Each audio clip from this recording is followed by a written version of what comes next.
Bonjour à toutes et à tous et j'espère que vous allez bien. Aujourd'hui nous allons lire la scène 5 de l'acte 4 d'Andromaque de Jean Racine.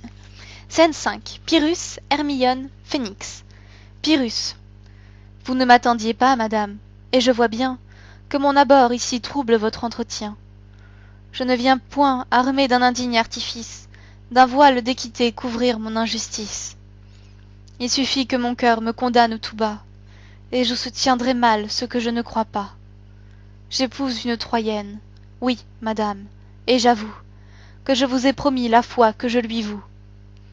Un autre vous dirait que dans les champs troyens, nos deux pères sans nous formèrent ces liens, et que sans consulter ni mon choix ni le vôtre, nous fûmes sans amour engagés l'un à l'autre. Mais c'est assez pour moi que je me sois soumis. Par mes ambassadeurs mon cœur vous fut promis. Loin de les révoquer, je voulus y souscrire. Je vous vis, avec eux, arriver en épire. Et quoique d'un autre œil l'éclat victorieux eût déjà prévenu le pouvoir de vos yeux, je ne m'arrêtai point à cette ardeur nouvelle. Je voulus m'obstiner à vous être fidèle. Je vous reçus en reine, et jusqu'à ce jour, j'ai cru que mes serments me tiendraient lieu d'amour. Mais cet amour l'emporte, et par un coup funeste, Andromaque m'arrache un cœur qu'elle déteste. L'un par l'autre entraînés, nous courons à l'autel, nous jurer, malgré nous, un amour immortel. Après cela, madame, éclater contre un traître, qu'il est avec douleur et qui pourtant veut l'être. Pour moi, loin de contraindre un si juste courroux, il me soulagera peut-être autant que vous. Donnez-moi tous les noms destinés aux parjures. Je crains votre silence et non pas vos injures. Et mon cœur, soulevant mille secrets témoins, m'en dira d'autant plus que vous m'en direz moins. Hermione. Seigneur, dans cet aveu dépouillé d'artifice, j'aime à voir que du moins vous vous rendiez justice, et que, voulant bien rompre un nœud si solennel, vous vous abandonniez au crime en criminel. Est-il juste, après tout, qu'un conquérant s'abaisse, sous la servile loi de garder sa promesse? Non, non, la perfidie a de quoi vous tenter, et vous ne me cherchez que pour vous en vanter. Quoi?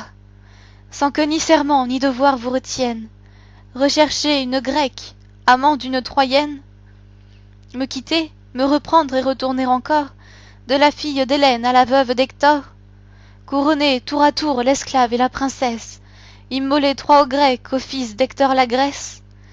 Tout cela part d'un cœur toujours maître de soi, d'un héros qui n'est point esclave de sa foi. Pour plaire à votre épouse, il vous faudrait peut-être prodiguer les doux noms de parjure et de traître. Vous veniez de mon front observer la pâleur, pour aller dans ses bras rire de ma douleur. Pleurant après sans char, vous voulez qu'on me voie? Mais, Seigneur, en un jour ce serait trop de joie. Et sans chercher ailleurs des titres empruntés, ne vous suffit-il pas de ceux que vous portez? Du vieux père d'Hector la valeur abattue, au pied de sa famille expirant à sa vue, tandis que dans son sein votre bras enfoncé cherche un reste de sang que l'âge avait glacé. Dans des ruisseaux de sang trois ardentes plongées, de votre propre main Polyxène égorgée, aux yeux de tous les Grecs indignés contre vous, que peut-on refuser à ces généreux coups? Pyrrhus. Madame, je ne sais trop à quel excès de rage la vengeance d'Hélène emporta mon courage. Je puis me plaindre à vous du sang que j'ai versé, mais enfin je consens d'oublier le passé. Je rends grâce au ciel que votre indifférence de mes heureux soupirs m'apprenne l'innocence. Mon cœur, je le vois bien trop prompt à se gêner, devait mieux vous connaître et mieux s'examiner.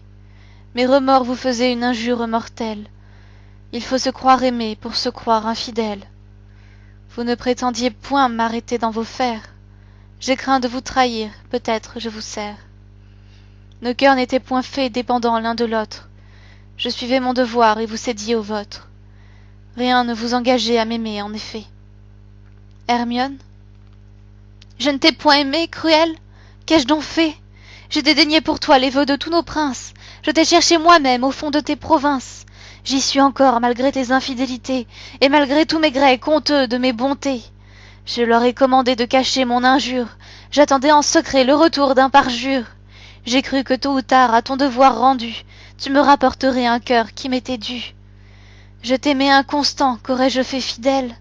Et même en ce moment où ta bouche cruelle vient si tranquillement m'annoncer le trépas, ingrat, je doute encore si je ne t'aime pas. Mais Seigneur, s'il le faut, si le ciel en colère réserve à d'autres yeux la gloire de vous plaire, achevez votre hymen, j'y consens, mais du moins, ne forcez pas mes yeux d'en être les témoins. Pour la dernière fois, je vous parle peut-être, différez-le d'un jour, demain vous serez maître. Vous ne répondez point? Perfide, je le vois. Tu comptes les moments que tu perds avec moi. Ton cœur, impatient de revoir ta Troyenne, ne souffre qu'à regret qu'un autre t'entretienne. Tu lui parles du cœur, tu la cherches des yeux. Je ne te retiens plus, sauve-toi de ces lieux. Va lui jurer la foi que tu m'avais jurée, va profaner des dieux la majesté sacrée. Ces dieux, ces justes dieux n'auront pas oublié que les mêmes serments avec moi t'ont lié.